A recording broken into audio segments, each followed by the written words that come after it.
India versus England semifinal మ్యాచ్‌లో match starting నుంచి ending వరకి చాలా రసవంతంగా జరగడం జరిగింది. చివరి బాల్ వరకి గూడా ఎంత అంటే అంత గూడా ఇంట్రెస్టింగ్‌గా ఉండడం జరిగింది. చాలామంది మ్యాచ్‌ని అబ్జర్వ్ చేసి ఉంటారేమో గానీ, నేను మాత్రం నాకిష్టమైన రోహిత్ శర్మని అబ్జర్వ్ చేయడం జరిగింది.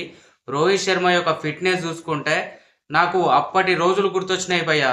2014లో ఫిట్‌నెస్ ఎలా అయితే ఉందో, ఇప్పుడు గూడా యాజ్ ఇట్ ఈస్‌గా అలానే మెయింటైన్ చేయడం జరిగింది. అప్పుడు 2014లో కొట్టిన 264 రన్స్ మళ్ళీ నాకిప్పుడు గుర్తుకు రావడం జరిగింది. ఎందుకు టీ20లో గూడా రిటైర్మెంట్ ఇచ్చాడనే బాధ గూడా నాకు కలగడం జరిగింది. మీకెంతమందికి కలిగిందో ఒక్కసారి కామెంట్ జేయండి.